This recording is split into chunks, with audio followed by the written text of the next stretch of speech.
welcome back, everybody, to another podcast of Sounds Like NYC.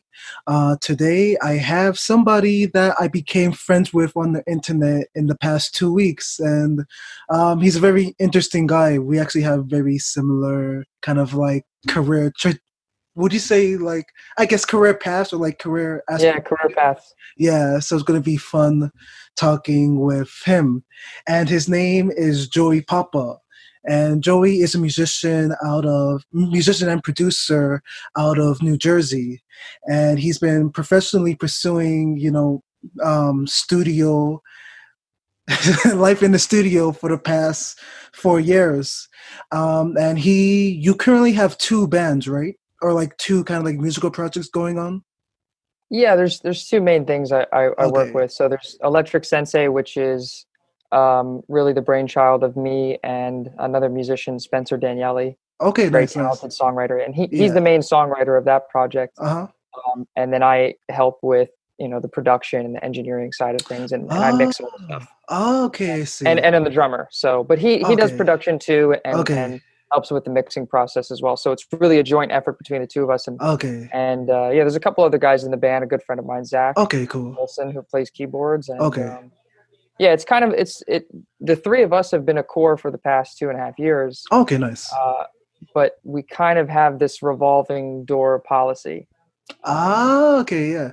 Kind of like We've Snarky probably Puppy, I gone. guess. Like a Yeah, like a yeah. like a collective, I guess, more than like anything else. Yeah. It's kind of been like that. Yeah. So we've probably been through like 6 or 7 bass players, and Really? and yeah, Yeah. and maybe like 4 guitar players, but yeah, and then in the studio we use different people and stuff like Uh-huh. that too. So Yeah. it's kind of just whoever we can grab at the moment. Okay. We'll join up. So, but So it's fun why? because it varies Yeah. the sound a lot.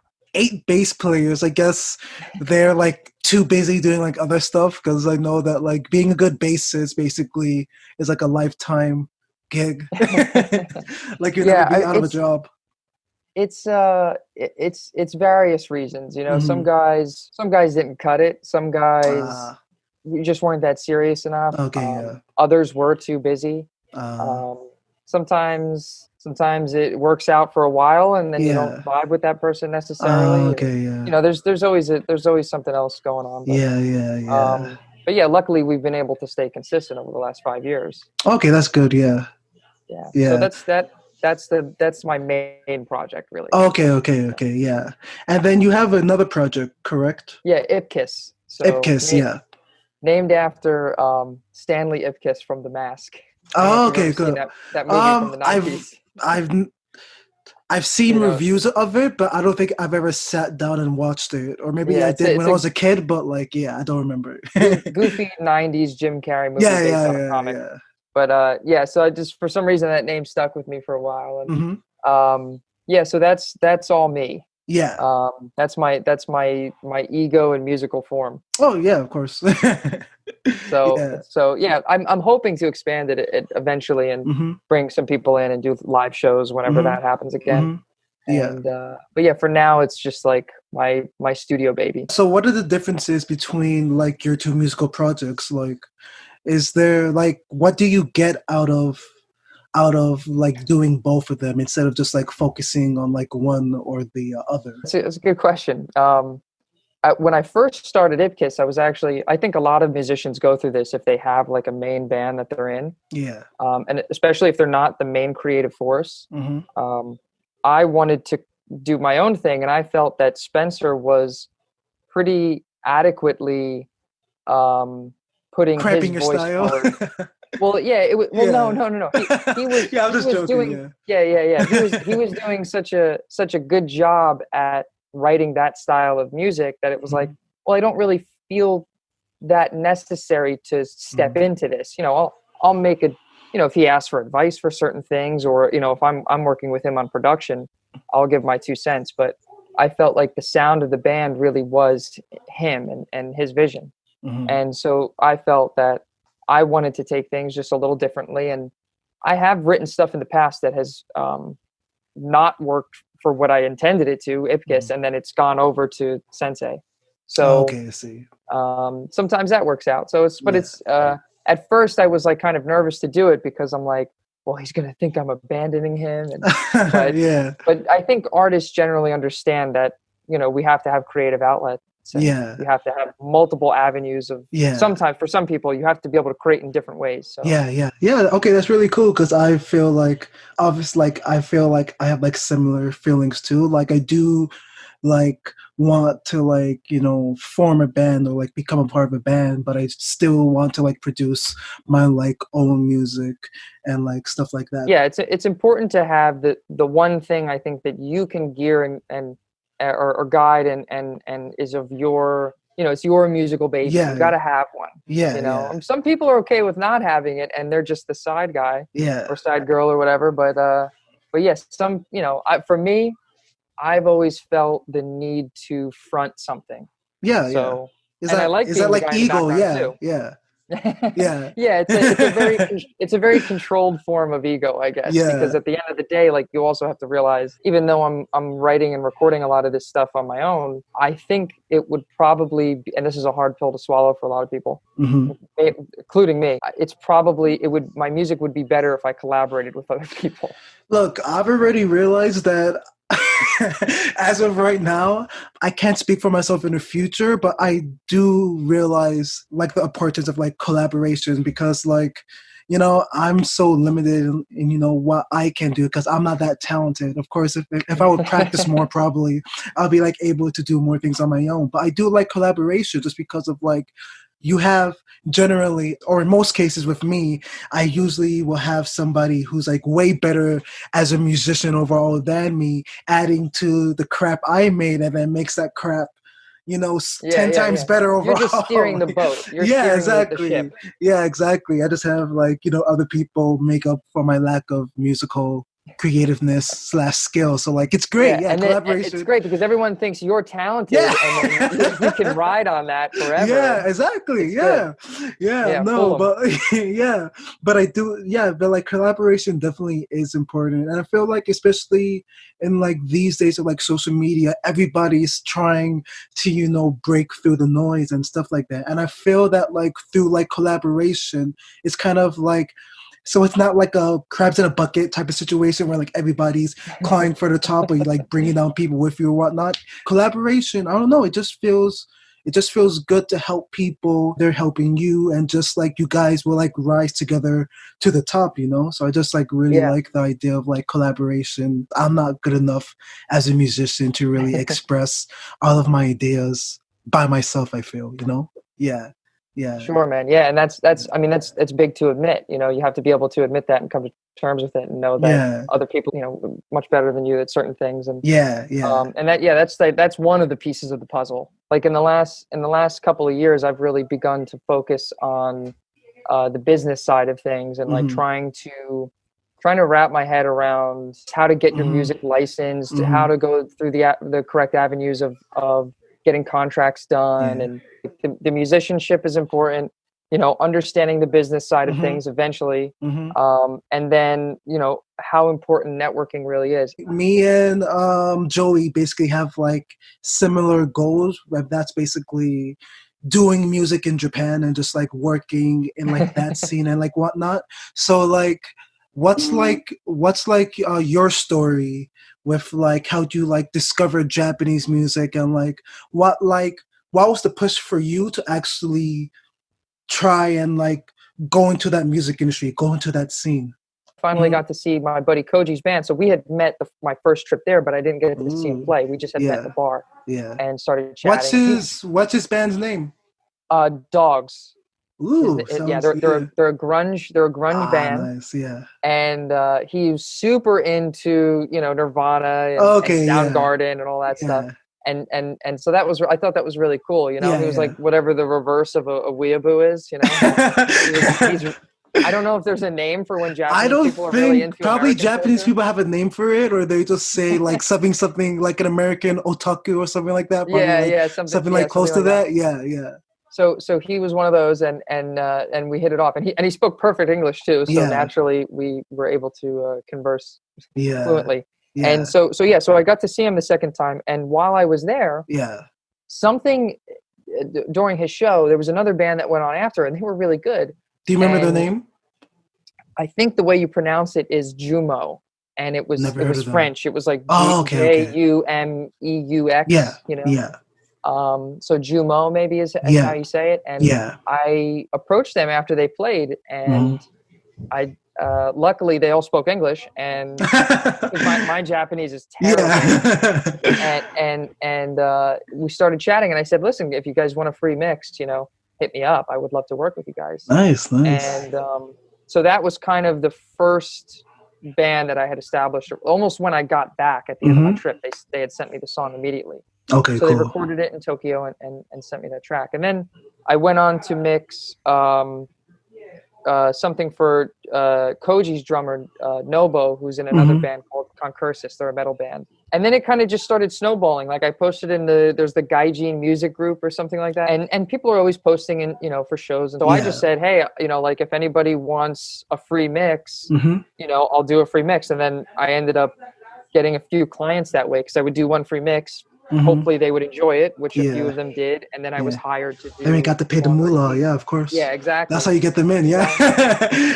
So yeah, my scheme worked. And so I've been able to kind of infiltrate, you know, with a few bands, and luckily they've liked my work. Dude, And yeah, you're like already on your way more than like I am. Because I discovered how much I like arranging or like working on like arrangements in my music because I did it like two of my friends that are both like singer songwriters when I was in Japan. So I was just like being kind of annoying and saying, hey, because they're both kind of like, you know, guitar and vocal, like piano and vocal, that type of stuff. So I'm like, I really like what you're doing. Could I just like mess around with like creating kind of like a full band mix? And I started to do that, and I like really discovered that I like doing it. It's just like really cool. Working with from people with other countries, you have a very Yeah, different sense of how they go about music. yeah, Sometimes yeah, it's very different from yeah, like how we as Westerners will yeah, approach certain things, or yeah, you know, certain yeah, harmonies they'll choose yeah, yeah. because their ears are more accustomed to To that type certain, of music. yeah, So yeah, yeah. One thing, speaking of that, one thing I've learned is that like there's such a fine balance between, because you know Americans, we tend to be kind of like more like aggressive and like whatnot when we're like approaching, you know, even like stuff like this, like, yeah, let's do this now, let's go, let's get it, I'm really excited for your stuff. I feel like it's more about like you have to develop some sort of rapport or some sort of relationship with that person first, and then they feel comfortable giving you their like stuff. So like, yeah, definitely for like anybody who like wants to do, you know, music in Japan and stuff, there's like a lot that you have to like learn specifically about like, you know, Japanese culture. yeah, well, at the end of the day, it's you're forging relationships with people, Yeah, and if exactly. you're not aware of what the general social dynamics are, Yeah, you know, you're not going to go very far. So you have to make yeah, sure you at least, you know, there is some leeway you get as a foreigner, I'm yeah, yeah, sure. definitely, yeah, definitely, Yeah, yeah. I have made plenty of mistakes over there, and I Yeah. think I told somebody one time that my shoulder was tired. This is a hilarious story that I don't even Yeah, know if I could tell the whole thing, but I ended up telling them, "Kanojo tsukarete imasu," which, if yeah, for people who don't speak Japanese, that I just said my girlfriend is tired, yeah, because I mixed up, I think kate, which yeah. is No, it's kata. kata, So, yeah, kata. yeah, yeah, yeah. See, I Kata, still kata, yeah. frequently No, it's mess that fine. one Yeah, up. yeah, But Kanojo, for some reason, had swapped with that. yeah, yeah. So I was telling this group of people that my girlfriend was tired while I was Hmm. pointing to my shoulder, and I got some pretty strange looks. So you That just you sounds fun. you That have just to be sounds able to, like that's yeah, so funny. Oh man, yeah, you have to make mistakes when you're in another yeah, country. That's the yeah, only way. definitely, Yeah. yeah, yeah. Oh man. So like with like you like so you were talking about like Anthony Bourdain, rest in peace. Yeah, man. Yeah, but so like tell me like how did you make the first step to like actually go to Japan for that first time in 2016? Yeah, it's a funny story. So I guess, yeah, definitely watching travel shows. You know, Really? me Yeah. and my dad always loved them. It's funny, my dad doesn't travel at all, but I love traveling. Yeah, I'll go yeah. anywhere in the world. Yeah, I guess I definitely seen some episodes of, you know, him being in Japan, And I've always loved, living in New York and New Jersey, this area, we're lucky enough to have fairly authentic versions of food too. Yeah, definitely. Yeah. And just being in love, I love cooking. I love being in the kitchen. Yeah. So those two things combined, I mean, traveling and food just go together. So wanting to go there for that had always kind of been inside of me.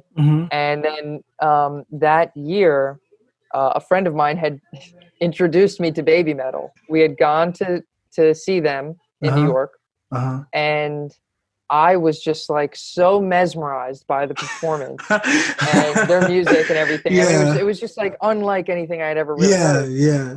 And I was working at the time in an office with my friend who I went with, and we were just joking around like, man, wouldn't it be funny if we went to go to their tour finale in Tokyo? Yeah. And then, he kind of looked at me. He's like, yeah, that would be funny. And I was like, yeah, that would be funny. And then half a year later, within like a couple of months, within a few months, we had plane tickets booked and we had a place to stay. And then, it ended up being something that really stuck with me. I mean, it was such a, like I said, man, I mean, it's a pretty eye-opening experience when you go halfway around the world. Yeah. And so, I mean, we went there for the concert in a way, and I knew I was going to enjoy the food and people and stuff like that.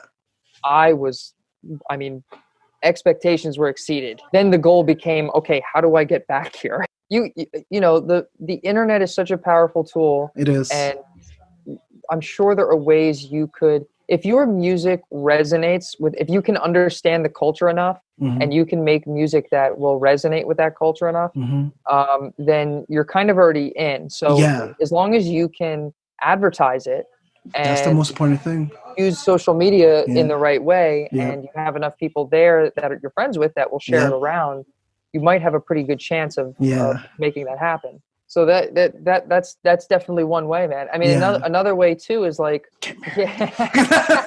I mean, you definitely could start dating somebody there. That would help. I think another great way is work with people that are, or I should say, hire people that are in the business. If you can, and especially if your language chops are up enough, hit up somebody who mixes, who's like a somewhat famous Japanese mixer or a mastering engineer or somebody in that realm, because then that's another thing where you don't need to go over there.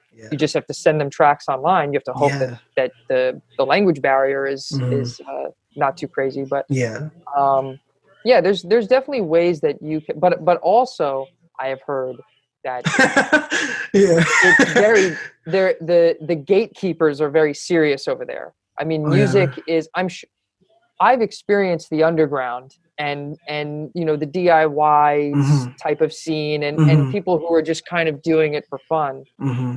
But if you're trying to, it depends on the level, on what your definition of success is. And this is also applicable for making it here too. You really have to define what success is to you and what it means to be a professional, because does that mean, okay, you're famous and your picture is on a bunch of billboards, or does that mean you're making a living from it? Because those are two very different plateaus. Definitely.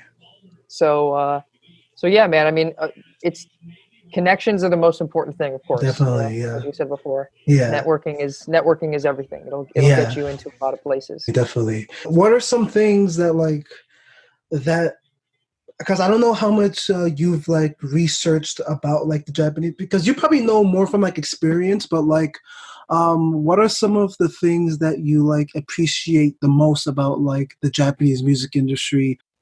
They in like the pop realm, I think they take more risks, and the art is way crazier. There's definitely I think in the pop realm it's there. In the DIY scene, I think one beautiful thing is that they do not give a fuck about trends. They really don't. I mean, one night I was there, I saw like a jazzy funk R&B group, and then I saw a punk band, and then I saw an acoustic duo. And All on the same bill. all on the same bill, and people were into it, man. I mean, Yeah. this was in Shibuya, and yeah, it's just generally, I think that like they're not really too concerned with what's popular, what's the big genre thing that's happening now. Like if you're in the more DIY scene, we saw some pretty crazy experimental band. There was this one act, I can't remember their name. Please remember Somebody the gave me. name. I'll send you the link to Yeah, it. And you definitely, can, definitely. you know, Yeah. post it in a description or something. Yeah. But I have the CD in my car, and we saw them in Nagoya, and this woman that we stayed with, she was a really interesting person. So we stayed with this lady, and we stayed at her house, and she was just she's older Korean hippie lady. Nice. That's the only way I can explain her. Yeah. She was so cool. Yeah. And she had all these like weird, cool instruments in her house, and she was really into music, very passionate about music. And she brought us to go see her friends at this bar, this total dive bar. And it was like, it felt very New York being in there, actually. Yeah. And we saw, I don't know if have you ever heard of a band called Swans? Yeah. Kind of like post-hardcore, that sort of like experimental, like real out there rock. And there was these guys doing super odd time signatures, all that kind of stuff, but very heavy. Remember their name, please, because do you remember? I'll send you the. Okay, yeah, because like I might have. Do they have like a internet following like at all, or are they? No. Okay, then I probably don't know. And I'll say something about that in a second. Yeah. So there was that band, and then the band on after that. This is the band that I have the CD from. God, what was the name? It's on the tip of my tongue. I have a shirt by them.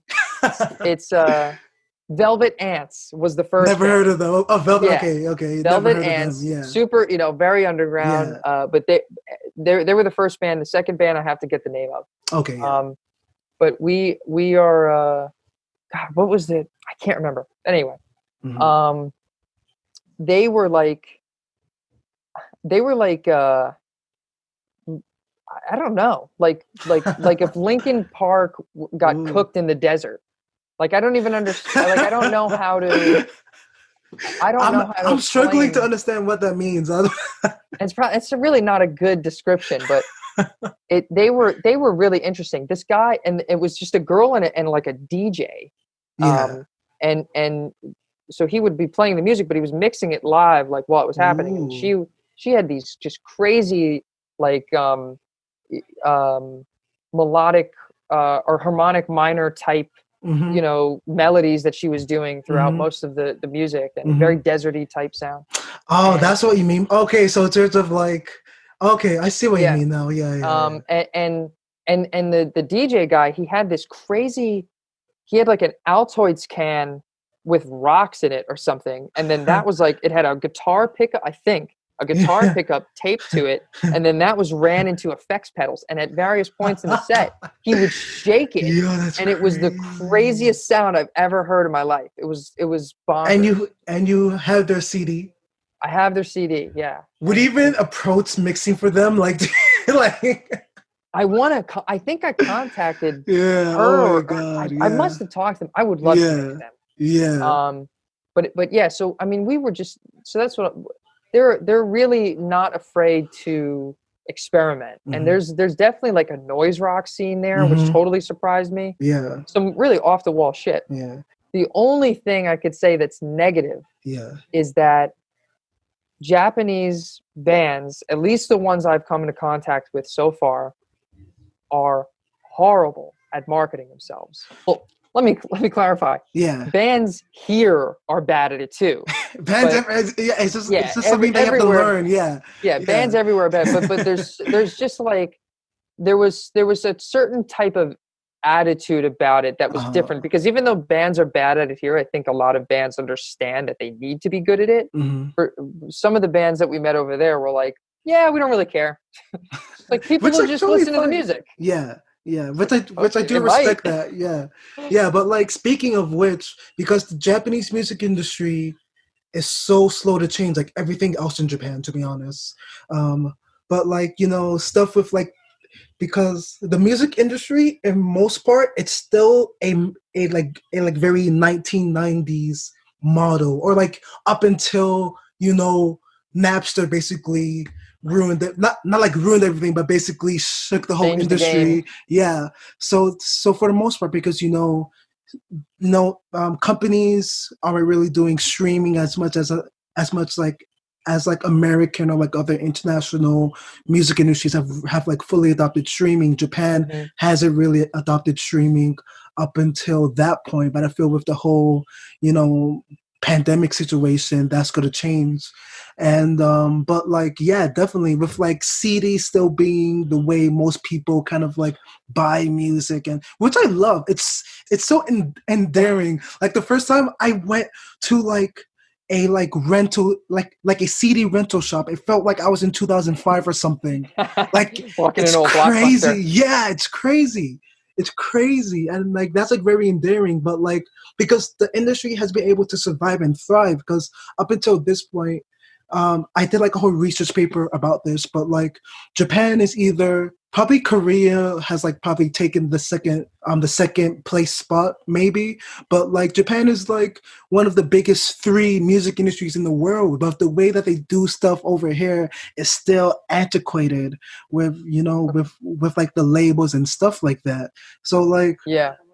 I like really hope that like there will be more independent artists that will be able to like kind of like, you know, thrive over here, because if you look at any, you know, chart topping, like, you know, Japanese artists, they're definitely tied to a label, and they probably have like a very subservient kind of like relationship with the label, compared with like, you know, people over here that can cut distribution deals and stuff like that. And I don't know everything about like the situation in Japan, but I would assume, based on Japanese culture and whatnot, that like definitely artists here, once they get to like a certain position, have more freedom in like, you know, divvying up their like contract and like getting better deals for themselves compared to Japanese people. I would Yeah. assume. Let me say, yeah, Yeah.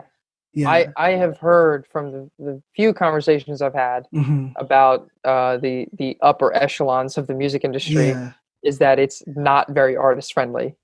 mm. You know, when you're in like the pop world where, you know, Yeah, there's a lot of money being thrown around, yeah, yeah, it's very demanding of the uh, artist, yeah, and they do not have a lot of control on what's going on. yeah, I mean, at that yeah, point, they're just kind of a face. yeah, So exactly, yeah, yeah, yeah. not exactly the life I would want.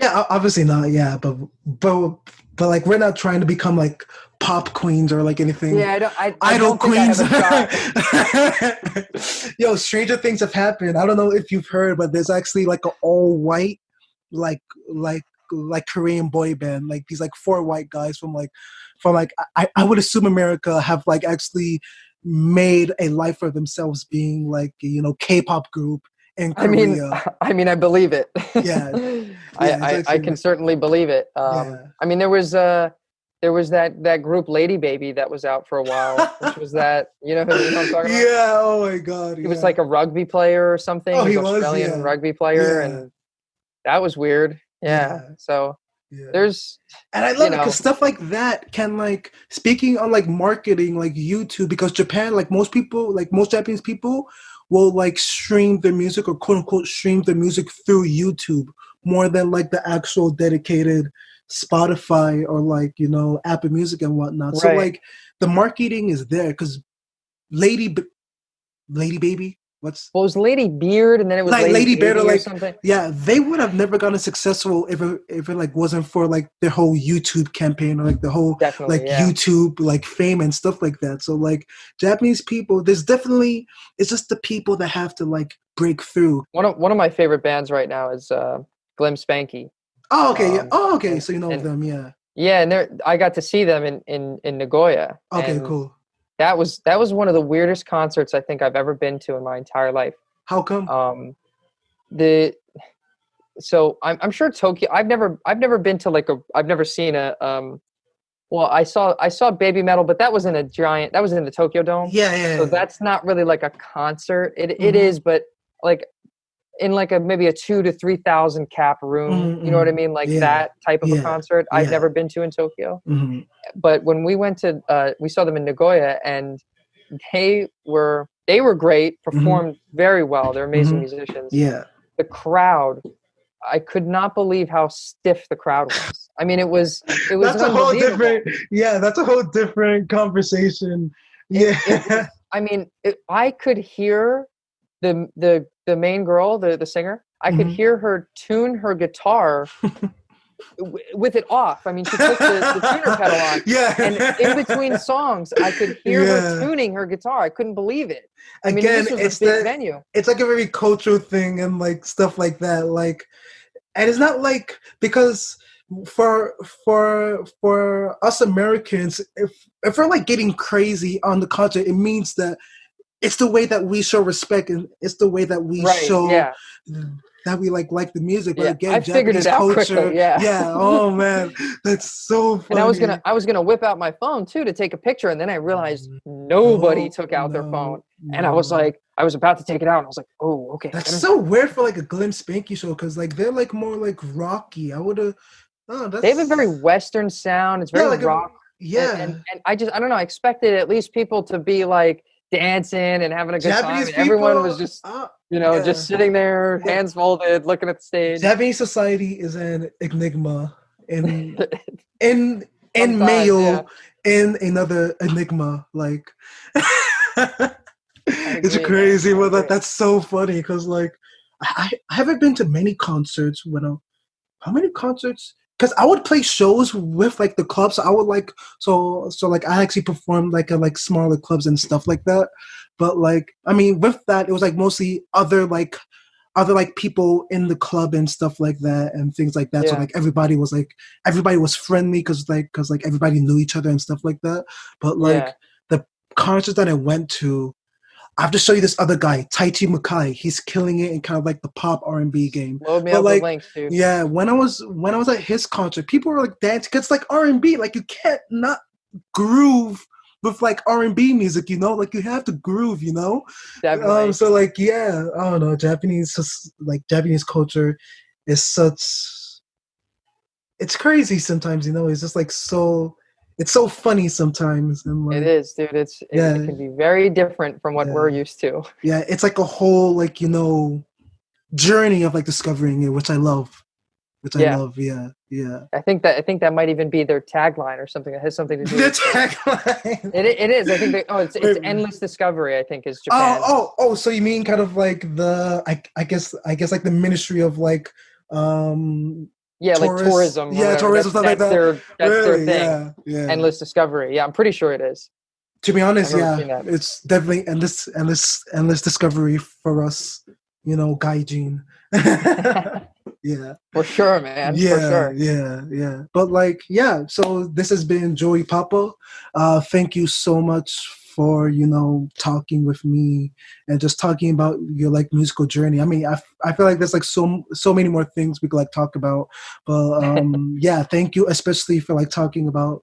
It feels good to have somebody to talk to about like the Japanese music industry in this way, just so that I know that I'm not crazy in my like experiences as like a foreigner and stuff like that in Japan. Same, man. Yeah. Same. Yeah. But thank you so much. I mean, is there like anything? Are there like any like final words they want to say about like your own music, or like if you have anything in the works, or like your YouTube, if you have a YouTube, or like you can follow me at Poeyjapa, Poeyjapa.